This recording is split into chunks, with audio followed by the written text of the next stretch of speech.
Assalamualaikum warahmatullahi wabarakatuh. Pertemuan kali ini masih bersama Miss Arun. Kita akan membahas materi mengenai pola interaksi makhluk hidup. Jadi masih lanjutan pada pertemuan kemarin. Nah, materi kali ini kita akan bahas pola-polanya nih. Ada apa aja yang termasuk ke dalam interaksi makhluk hidup. Kalau kemarin kita sudah bahas tentang simbiosis ya, interaksi hidup. Nah, ini nanti Miss jelasin lebih lanjut gitu. Nah, apa sih pola interaksi? Nah, jadi setiap organisme itu kan pasti dia melakukan interaksi ya dengan organisme lain. Biasanya untuk memenuhi kebutuhannya akan makanan atau bisa membentuk pola-pola interaksi yang khas. Nah, di sini ada beberapa pola interaksi yang dapat terjadi.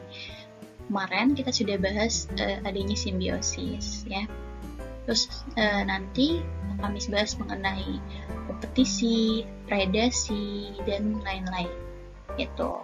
Nah, ini kita akan bahas yang pertama dulu, yaitu kompetisi atau persaingan. Di mana-mana yang namanya kompetisi atau persaingan itu pasti memperebutkan sesuatu ya. Artinya yang diperebutkan ini jumlahnya terbatas gitu. Kalau kamu misalnya ikut lomba ya kan, kamu memperebutkan juara satu, kan juara satu nggak bisa semuanya diambil ya, di juara satu ya cuma satu orang aja gitu. Nah, sama halnya dalam persaingan atau kompetisi yang ada di suatu ekosistem. Nah, biasanya itu terjadi antara dua individu atau lebih yang punya kebutuhan yang sama gitu. Jadi karena kebutuhannya sama dan tidak tercukupi atau tidak tersedia secara banyak, dia akan memperebutkan hal itu. Apa sih kira-kira yang diperebutkan? Nah, biasanya dari makanan ya, itu bisa, atau habitatnya gitu, tempat tinggalnya, atau bisa juga misalnya pasangan. Kalau misalnya ini terjadi sesama spesies ya gitu. Tapi biasanya yang paling sering terjadi itu adalah dalam perebutan habitat atau makanan. Nah, biasanya kalau pada kompetisi itu udah pasti ada yang mengalami kerugian dan ada yang mengalami kalah dalam persaingannya gitu. Jadi ada satu nih yang menang gitu, yang nemuin pemenangnya, dan yang satunya lagi udah pasti kalah. Nah, di sini contohnya ada harimau dan juga beruang beruang hutan nih. Nah, ini dia sepertinya memperebutkan makanan ya, biasanya gitu. Nah, lalu yang selanjutnya ada predasi. Nah, predasi itu hubungan antar organisme pemangsa dengan organisme yang dimangsa. Nah, jadi gini, kalau predasi, bedanya predasi dengan kompetisi. Kalau predasi itu kalian tahu ya, kalau ada predator ya, atau pemangsa. Nah, kalau ada pemangsa, berarti ada yang dimangsa atau yang jadi korbannya gitu. Itu kalau predasi itu ya, atau asal katanya dari predator ini nih. Nah, dimana kalau di predasi ada satu pihak yang diuntungkan dan pihak lain akan mengalami kerugian. Yang diuntungkan siapa? Yang diuntungkan ya udah pasti si pemangsa. Yang dirugikan ya yang dimangsa atau yang jadi korbannya gitu ya. Bisa dipahami ya bedanya antara kompetisi dan juga predasi. Itu. Nah, di sini Miss kasih contoh. Ada predasi antara singa dengan kijang. Nah, si kijang ini kan larinya cepet ya gitu. Tapi ternyata kalau pada suatu ekosistem yang ada singa dan juga ada kijangnya, walaupun si kijang ini larinya cepat, biasanya nih ada sekelompok singa yang udah siap siaga untuk kayak menghalangi gitu larinya si kijang. Jadi mau sejauh apapun dan mau secepat apapun larinya kijang, dia akan tertangkap oleh si singa gitu, dan nanti dia akan menjadi korban nih, akan menjadi makanannya si singa. Sebenarnya contoh lain banyak. Nah, di sini bisa kasih contoh. Ada misalnya tadi harimau, terus ada harimau sama rusa, singa dengan zebra, singa dengan kijang. Tuh, dan masih banyak lagi contoh-contoh yang lain. Ya, yang udah disebutin di sini. Tuh, itu ya sama aja, pasti yang menang ya misalnya si beruang kutub, itu yang menang. Terus yang menang harimau, terus yang menang lagi buaya dengan si kancil gitu. Next, nah ini ada interaksi yang netral. Artinya dia ini adalah hubungan antara dua makhluk hidup atau lebih yang berinteraksi tetapi tidak mengganggu satu sama lain. Artinya nggak ada nih, tidak ada pihak yang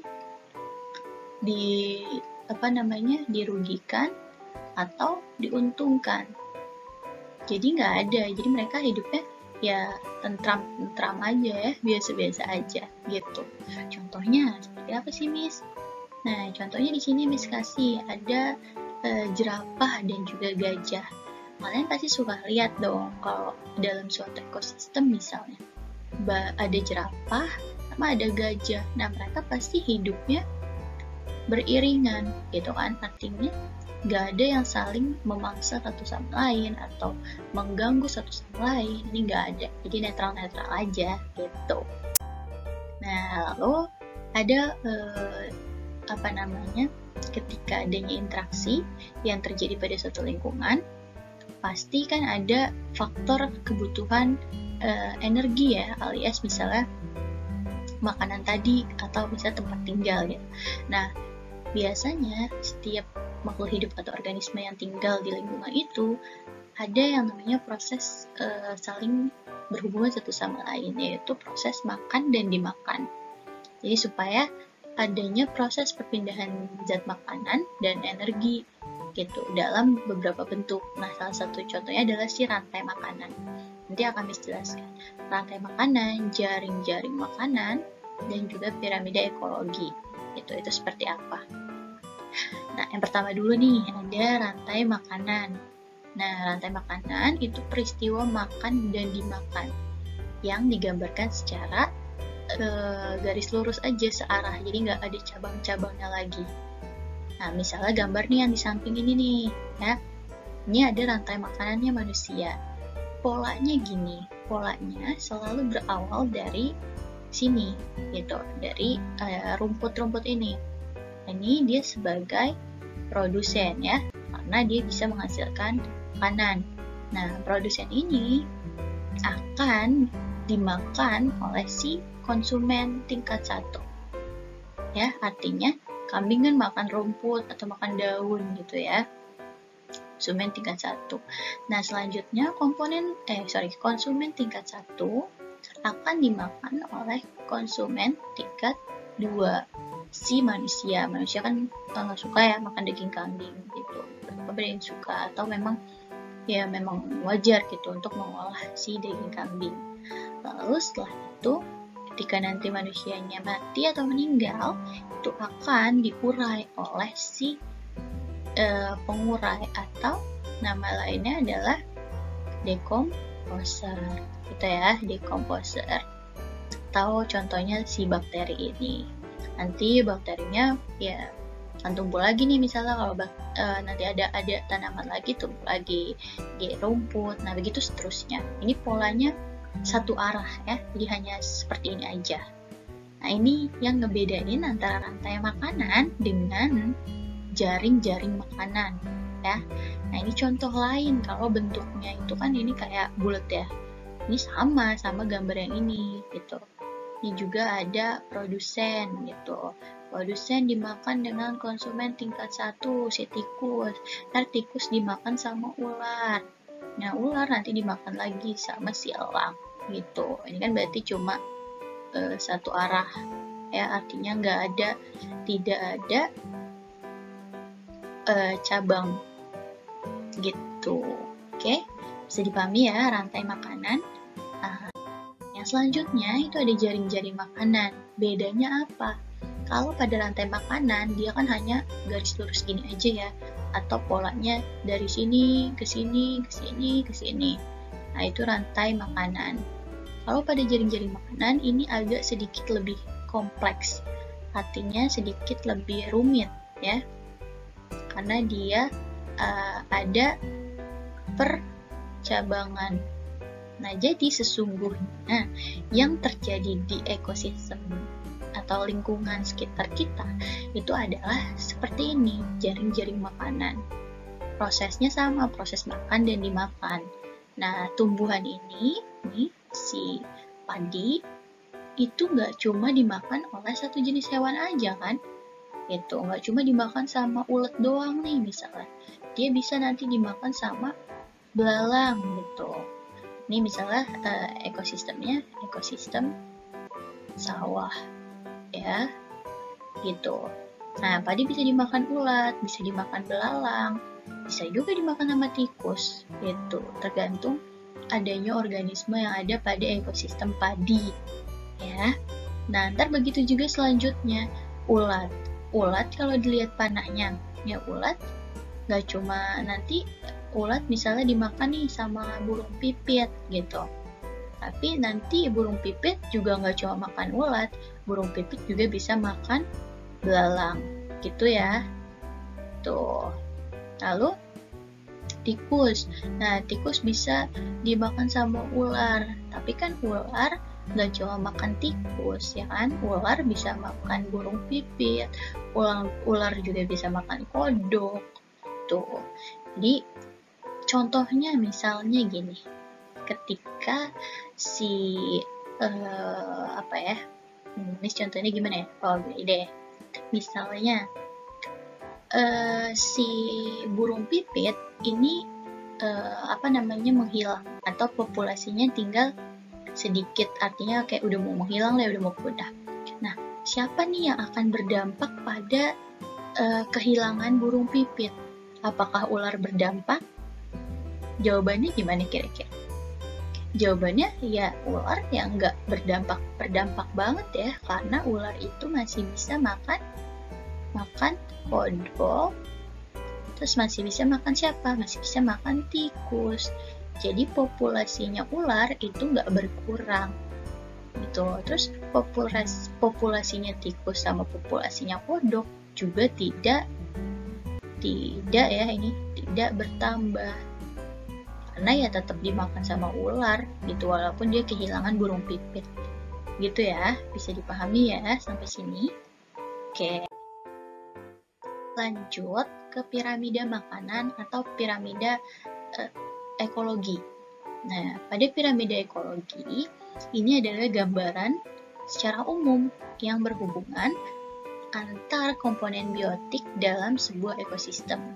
Jadi kalau piramida ini dilihat dari tingkatan trofiknya. Artinya gini, semakin tingkatannya ke atas atau semakin tinggi, artinya populasinya atau jumlahnya itu sedikit ya.